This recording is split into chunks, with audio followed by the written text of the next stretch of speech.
चलिए, good morning बच्चों। कैसे हैं आप लोग? अभी हम लोग क्या करने वाले हैं, इस चैप्टर को स्टार्ट करते हैं। ठीक है, तो इसका कुछ बेसिक फीचर पढ़ते हैं, जो जो भी है महाराष्ट्र के important economic features of Maharashtra. ठीक है ना? और समझने की कोशिश करते हैं कि किस चीज़ को याद रखना है और किस चीज़ को समझ के रखना है। ठीक है, उससे पहले क्या दिया हुआ है? सबसे पहले क्या दिया हुआ, हम पढ़ते भी जाएंगे, साथ साथ में रिपीट भी करते जाएंगे सब लोग। हाँ, कि Maharashtra is the second largest populated state in the country. बराबर है। The population of the state was 11.224 crore, 24 crore during 2011। अब आप बोलोगे पॉपुलेशन हम लोग कैसे पता लगाते हैं, तो हमारे यहाँ पर एक मेथड यूज की जाती है ना, उसको हम बोलते हैं सेंसस, जो हर 10 साल में एक बार होती है। अभी 2011 में हुई थी, अब डेफिनेटली 2021 में इसका रिजल्ट आएगा। मतलब वो चालू हो जाती है प्रक्रिया, क्योंकि इतनी सारी पॉपुलेशन है। 2021 में नया डेटा है, तो उसमें पॉपुलेशन में आपको इजाफा ही दिखेगा, महाराष्ट्र की पॉपुलेशन में इजाफा ही दिखेगा। ऐसा बोलते हैं कि यूपी और महाराष्ट्र की पॉपुलेशन को मिलाओ तो यूएस से ज़्यादा होती है। ठीक है, नेक्स्ट क्या है? Third largest state in the country in terms of geographical area, measuring about 3 lakh square kilometre में फैला हुआ है महाराष्ट्र। मेरे ख्याल से मध्य प्रदेश है इससे बड़ा, और मेरे ख्याल से यूपी है, आई थिंक सो, है ना? कुछ और खासियत पढ़ लेते हैं इसकी। It is the most urbanised state. शहरी शहर शहर में कितने लोग रहते हैं, या शहर कितने हैं? तो 45% लोग शहर में रहते हैं, living in towns and cities. ये सबसे ज़्यादा अर्बनाइज्ड। ये तो नॉर्मली आप देखोगे तो मध्य प्रदेश में तो 2 शहर हैं, इंदौर और भोपाल। बाकी जगहों को तो उन्होंने इतना अच्छा तरीके से किया नहीं। आप गुजरात में जाओ तो सूरत, अहमदाबाद, है ना? तो महाराष्ट्र में ऐसा है कि छोटे छोटे से शहर बनाए गए हैं। ठीक है, जैसे आप ऊपर अगर जाएंगे तो आपको पता चलेगा। ये सब शहर हैं, इनके अंदर भी छोटे छोटे टाउन्स हैं। गांव देहात से ज़्यादा लोग यहाँ पर रहते हैं, और ये सब कुछ ना कुछ फेमस है किसी भी चीज़ की। ठीक है, जो सेक्स रेशियो है कि कितना 1000 मेल में कितनी फीमेल्स, जो बहुत ही बेकार है। 929 फीमेल्स। 2011 2021 का भी आएगा, वो मैं आपको बताऊंगा जब आएगा। तो यानी हर 1000 मेल पर सिर्फ 929 फीमेल्स हैं, जो अच्छी बात नहीं है। इसके बहुत सारे रीज़न आपको ऑलरेडी आप लोग पढ़ चुके हैं, अलग अलग आप स्टोरीज देख चुके होंगे इसकी। एक ये होता है कि एक कस्टमरी होता है कि भाई लड़का ही चाहिए, कस्टमरी रीज़न है। दूसरा, मेल डोमिनेंट सोसाइटी है, ये एक वन ऑफ दी घटिया रीज़न है। ठीक है, फिर एक क्या होता है भाई, आपके rigid thoughts,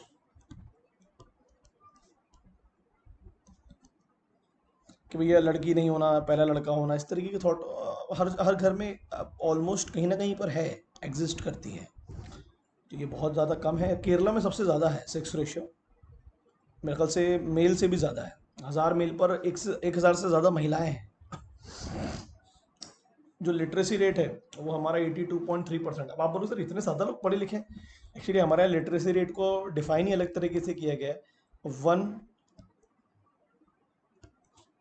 who can read and write above the age of 7। अब नॉर्मली तो सभी लिख लेते हैं, थोड़ा बहुत पढ़ लेते हैं, तो उन्हें हम पढ़ा लिखा मान रहे हैं, क्योंकि 11 करोड़ में से 8-9 करोड़ लोग पढ़े लिखे हैं इनके हिसाब से, अगर है इस डेफिनेशन पे जाए तो। कितने लोग एनरोल हुए हैं सिर्फ वो लेते हैं हम लोग, मतलब कितने लोगों ने एडमिशन लिया है, उसमें से कितने लोग पढ़ के निकले, वो डेटा हमारे पास होता नहीं ज़्यादा। According to economic survey of Maharashtra for 2016-17, state का हाईएस्ट ग्रोथ रेट था जीएसडीपी। मतलब अब मैं आपको ऑलरेडी पढ़ा चुका हूँ, डोमेस्टिक मतलब with in the geographical boundaries, with in the geographical boundaries. तो महाराष्ट्र के अंदर जो प्रोडक्शन था वो बाकी स्टेट्स के मुकाबले सबसे ज़्यादा था। कब? 2016-17 में इसकी रिपोर्ट आई। और यहाँ के लोगों की पर कैपिटा इनकम भी बहुत ज़्यादा थी। कैसे निकालते हैं per capita income? Total income upon total population. State economy को अगर आप गौर से देखें तो कौन कौन सी चीज़ों से लेस है, कौन कौन सी चीज़ें बहुत ज़्यादा है महाराष्ट्र में। अबेंडेंट नेचुरल रिसोर्सेज है कि नहीं? जैसे कि कॉटन, बहुत फेमस। राइस सिटी के नाम से तो हमारा शहर ही जाना जाता है। नेचुरल रिसोर्सेज की बातें कर रहा है। पानी की बहुत इशू है। तो एक मैं आपको छोटा सा एक होमवर्क दे रहा हूँ। एक आमिर खान फाउंडेशन है, उन्होंने पिछले 3 से 4 साल में, पानी फाउंडेशन उसको बोलते हैं, कुछ हजारों गांवों को 3 से 4 साल में उन्होंने पानी से अबेंडेंट किया है। सूखा पड़ता है ना बहुत ज़्यादा मराठवाड़ा साइड में, तो इसके बारे में थोड़ी सी इंफॉर्मेशन निकाली जाए। ठीक है, स्किल मैन पावर बहुत ज़्यादा है। जैसे आप पुणे को लेंगे तो आईटी, सॉफ्टवेयर स्किल्स, मुंबई में तो स्किल मैन पावर की कोई कमी नहीं है, हर प्रकार के स्किलफुल लोग हैं वहाँ पे। ठीक है, technological advancement, definitely Maharashtra is better than other states. Technology का मतलब क्या होता है, आज मैं आपको बेसिकली बता रहा हूँ। Method of production, method of production basically Maharashtra में जो यूज़ की जाती है वो क्या है, अपग्रेडेड। और दो ही मेथड होती हैं, लेबर इंटेंसिव, कैपिटल इंटेंसिव। या तो लेबर के थ्रू, यानी लेबर का इन्वॉल्वमेंट ज़्यादा है, या कैपिटल का यानी मशीन्स का। एंड इंफ्रास्ट्रक्चर, इंफ्रास्ट्रक्चर से रिलेटेड मैं आपको ऑलरेडी चीज़ बता चुका हूँ लास्ट लेक्चर में, है ना। बिजली, सड़क, पानी, जो प्रीवियसली 10 साल पहले बहुत ज़्यादा शानदार था, अभी नया कुछ ज़्यादा ऐड नहीं हुआ है ना। Maharashtra is the most favoured destination for creativity. Mumbai is the best example. कुछ भी क्रिएटिविटी मुंबई में जाओ, आपको उसका एक्सपोजर मिलेगा ही मिलेगा। स्किल डेवलपमेंट, मैं सिर्फ पुणे एग्जाम का नाम ले रहा हूँ, बट स्किल डेवलपमेंट यहाँ भी बहुत अच्छा होता है। ये जो है ना, इनको इनको हल्के में मत लेना। Satara, Sangli, Kolhapur, Ratnagiri famous for food, Ratnagiri के आम बोलते हैं ना, सोलापुर, अहमदनगर, औरंगाबाद, ये सब बहुत ही स्किलफुल जगह है, इसको आप हल्के में ना लें। रायगढ़, यहाँ का जो लेबर है, यहाँ का जो एग्रीकल्चर सेक्टर है बहुत स्ट्रांग है। इन्वेस्टमेंट एंड टूरिज्म, अब टूरिज्म में तो आप लोगों को पता होना चाहिए सबसे ज़्यादा टूरिस्ट कहाँ आते हैं महाराष्ट्र में, सर मुंबई, सबसे ज़्यादा टूरिस्ट यहीं आते हैं। उसके बाद कहाँ आते होंगे सोचो, कुछ जगह के नाम देखो, यहाँ तो दिया नहीं है ज़्यादा, है ना। पुणे में पुणे में भी है, पुणे में बहुत सारे आपने देखा होगा कि हिस्टोरिकल प्लेसेस है पुणे में। बाजीराव मस्तानी तो आपने पिक्चर देखा ही होगा, शिवाजी के किले हैं। रायगढ़ साइड में है, सतारा में है, लातूर, नांदेड़, सब हिस्टोरिकल प्लेसेस हैं, ऐसा नहीं है। गोंदिया में भी हिस्टोरिकल प्लेसेस हैं, MIDC, है ना, MIT कॉलेज। ठीक है, तो उन्होंने क्या किया है, इकोनॉमी को, जो महाराष्ट्र की इकोनॉमी है उसको डिवाइड किया अलग अलग सेक्टर में, अलग अलग सेक्टर में। सबसे पहला सेक्टर कौन सा, एग्रीकल्चर सेक्टर। सुनो पूरी बात सुनना, क्या बोल, एग्रीकल्चर सेक्टर की हम जब भी बात करेंगे तो 3 भाग में डिवाइड करेंगे उसको। एग्रीकल्चर एक्टिविटीज प्लस उससे रिलेटेड एक्टिविटीज, सिर्फ एग्रीकल्चर नहीं, जैसे माइनिंग भी एक एग्रीकल्चर एक्टिविटी, जमीन के अंदर से या ऊपर से आप जो भी काम करेंगे, कोल वोल जो भी, वो सब एग्रीकल्चर का ही पार्ट माना जाता है। तो यहाँ वर्ड लिखा ना, एलाइड एग्रीकल्चर एंड उससे रिलेटेड एक्टिविटीज। तो as per economic survey of Maharashtra 2017-18, the share of agriculture and its related activities, जैसे माइनिंग कहा मैंने आपको, है ना, या कोल से रिलेटेड बताया मैंने आपको, एक्सट्रैक्शन ऑफ कोल्स। जो एग्रीकल्चर और एग्रीकल्चर से रिलेटेड एक्टिविटीज है, उसका जो शेयर था आपके टोटल प्रोडक्शन में, वो कितना था, 12% 2016-17 में, और 2001-2 में 15%, यानी डिक्लाइन हुआ। एग्रीकल्चर जो है, मैं आपको इसके पहले भी पढ़ा चुका हूँ कि एग्रीकल्चर क्यों डिक्लाइन हुआ, उसके पीछे हम रीजन, आप 3 रीजन मैं अपने दे देता हूँ, आप 3 रीजन सोचना। पहला, बैड पॉलिसीज ऑफ गवर्नमेंट, किसानों को एक्सप्लॉइट करना। हॉट वेदर कंडीशंस, पानी ही नहीं आता, कई जगहों पर सूखा पड़ता है। बराबर है कि नहीं बराबर है, ये एक बहुत बड़ा रीजन है सूखा, उसको आप ड्रॉट भी लिख सकते हैं। और टू मच ऑफ सेंट्रलाइजेशन, कुछ बड़े बिजनेसमैनों को ही आपने मैक्सिमम काम दे दिए। तो लोग क्या बोलते हैं, जब एग्रीकल्चर में पैसे ही नहीं है तो भाई जाओ दूसरे सेक्टर में जाओ, कंट्रीब्यूशन तो गिर गया ना हमारा। पहले 15% कॉन्ट्रीब्यूट करता था, 100 रुपए में 15% कॉन्ट्रीब्यूट करता था एग्रीकल्चर, अब कितना, सिर्फ 12%, अब तो और कम हो गया होगा। तो रीजन क्या है उसके पीछे, यहाँ उन्होंने रीजन दिया है कुछ, इस पे क्वेश्चन आपको आ सकता है। इस पे आपको ना एक बेसिक क्वेश्चन क्या सकता है, जो सिर्फ पूछता है ना, आप बताइए आपको क्या लगता है, ऐसा नहीं कि सिर्फ बुकिश क्वेश्चन आएगा। देखिए पहला रीजन क्या दिया है, सोचिए, decrease in the average size of land holdings leading to low farm productivity. जो जमीन के टुकड़े पहले होते थे लोगों के पास में, अब वो कम होते जा रहे हैं धीरे धीरे। उसके पीछे दो रीजन है, एक तो लैंड लॉर्ड्स, दूसरा गवर्नमेंट एक्विजिशन, सरकार रोड बनाने के लिए, हाईवे बनाने के लिए आपसे जमीन खरीद लेती है। अब प्रोडक्टिविटी का मतलब क्या है, जब जमीन ही नहीं होगी तो मैं कितने प्रोडक्शन कर लूंगा। तो प्रोडक्टिविटी का मतलब होता है पर हेक्टेयर प्रोडक्शन, प्रति एकड़। जमीन ही नहीं होगी तो कहां से प्रोडक्शन करूंगा भाई, ठीक है। जब आपसे जमीन ले ही ली जाएगी या ले ही ली गई थी, तो जो इनकी तादाद ज्यादा पड़ेगी, small farmers and marginal. Marginal का मतलब क्या होता है, जिनके पास एक टुकड़ा बचा है जमीन का, लास्ट पार्ट ऑफ लैंड।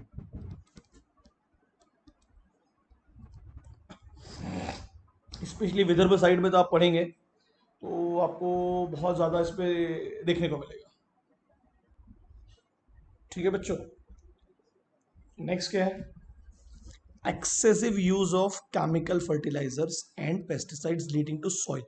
जो क्वालिटी ऑफ सॉइल है वो गिरती है ज़्यादा दवाइयों को अगर हम मिक्स करें। क्वालिटी ऑफ सॉइल जो है, जो उसकी फर्टिलिटी है, वो डिग्रेड होती है। तो सभी को पता है, आप जितनी दवाइयाँ यूज़ करेंगे, पेस्टिसाइड्स यूज़ करेंगे, जितना इनऑर्गेनिक रखेंगे, उतना दिक्कत आएगी।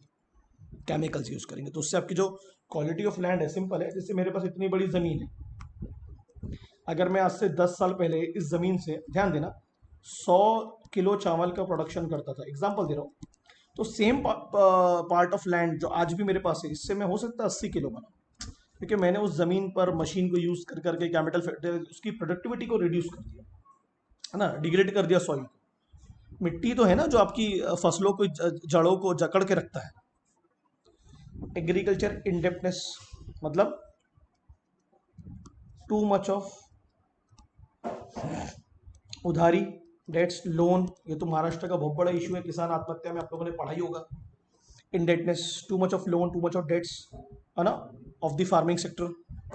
दो तरीके के डेट्स लेते हैं वो लोग, ऑर्गेनाइज और अनऑर्गेनाइज। ऑर्गेनाइज में आ जाएगा banks,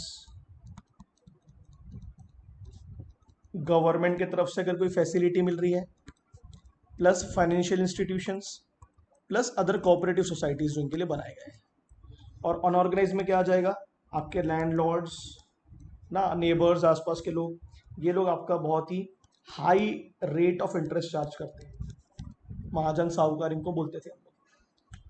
poor implementation of land reforms and adverse crop pattern. देखो कुछ लैंड रिफॉर्म्स लाए गए, जैसे कि लैंड एक्विजिशन एक्ट करके एक एक्ट लाया गया था, जो 2013-14 में भी लाया गया है। इसमें ऐसा था कि जिन जिन की ज़मीनें ले ली गई थी लैंडलॉर्ड्स के द्वारा, आज़ादी के वक्त या आज़ादी के बाद फार्मिंग सेक्टर में जो एक दिक्कत थी, तो उनकी ज़मीन को वापस कर दिया जाएगा जो मार्जिनल फार्मर्स है। बट वो नहीं हो पाया। कौन, कोई कोई कैपिटलिस्ट क्यों ऐसा करने देगा सरकार को, पैसा तो वही देता ना गवर्नमेंट को, तो रिच बिकम रिचर होते गया। और एडवर्स क्रॉप पैटर्न, ये समझाता हूँ मैं आपको होता क्या है। हर स्टेट का अपना एक पैटर्न होता है क्रॉपिंग का, एक तरीका होता है कि भैया हम कैश क्रॉप्स को उगाएं जिसको बेच के हमको तुरंत पैसा मिले, जैसे रोटी दाल चावल, एग्जांपल दे रहा हूँ। रोजमर्रा की जो एग्रीकल्चर खाने पीने की चीज़ होती है, कैश क्रॉप्स होती, तुरंत बेचा, तुरंत हाथ में पैसा आया, मार्केट में गए तुरंत बेचे, रेडी मार्केट बोलते हैं उसको। या वो चीज़ें बनाए जो हम नहीं खाते हैं बट वो एक्सपोर्ट कर सकते हैं। जैसे आप अब दार्जिलिंग कॉफ़ी नहीं भी पीता होगा, एग्जाम्पल दे रहा हूँ, बट वो कॉफ़ी को एक्सपोर्ट तो करता है। तो क्रॉप पैटर्न हमारे यहाँ सही नहीं है, क्या प्रोड्यूस करना है ये डिसाइडेड नहीं है, ठीक है। Dry land and inadequate irrigation facilities, इस पे आपको एक होमवर्क दे रहा हूं मैं, ठीक है। ये बहुत बड़ा एक करप्शन हुआ था इस पे, इरिगेशन पे, इसको सिंचाई घोटाला बोलते हैं। ये आप पता लगाएंगे कि जितना पैसा, इरिगेशन का मतलब क्या होता है, पैसा पहुंचाना, पानी पहुंचाना कहाँ तक, खेतों तक, किसके थ्रू, कैनाल्स, है ना, कैनाल्स के थ्रू आप पानी पहुंचाते हैं। ये बहुत बड़ा इस पे एक स्कैम हुआ था, आप उसको जरूर पता करें। ड्राई लैंड तो आपको पता ही है, गीली गीली जमीन है, दलदल, उस पर कहाँ से प्रोडक्शन करोगे आप। देखिए जो हमारा कैश पैटर्न है, कौन कौन से क्रॉप्स के लिए महाराष्ट्र फेमस है, आपको क्लियर हो जाएगा। तो ये हैं कुछ क्रॉप्स, आप गौर से देखिए। प्रिंसिपल क्रॉप्स जो हम लोग ग्रोन करते हैं अपने स्टेट में, राइस तो आपको पता ही है, ज्वार, बाजरा, वीट, तूर की दाल, मूंग, उड़द, ग्राम एंड अदर पल्सेस, यानी आपकी दालें हो गई और आपका जो बेसिक फूड हो गया, रोटी आप ऊपर देख रहे होंगे उसके लिए। And major producer of oil seeds भी है, जैसे कि groundnut, sunflower, soybean are the major soil oil seed crops. अब कुछ चीज़ें मैं आपको इस पर पढ़ाना चाहूँगा, एक मिनट रुक जाओ। अगर हम इस पोर्शन में जाएं,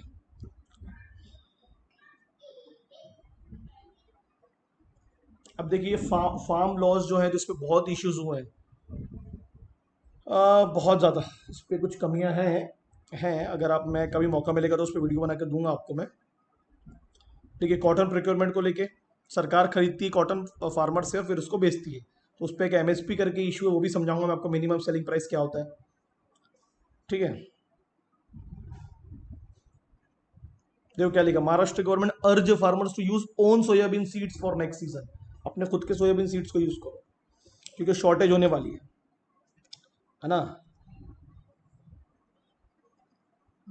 ये देखो सब वही जो पढ़ रहे हैं, विक्टिम्स ऑफ 2007 पेस्टिसाइड पॉइजनिंग।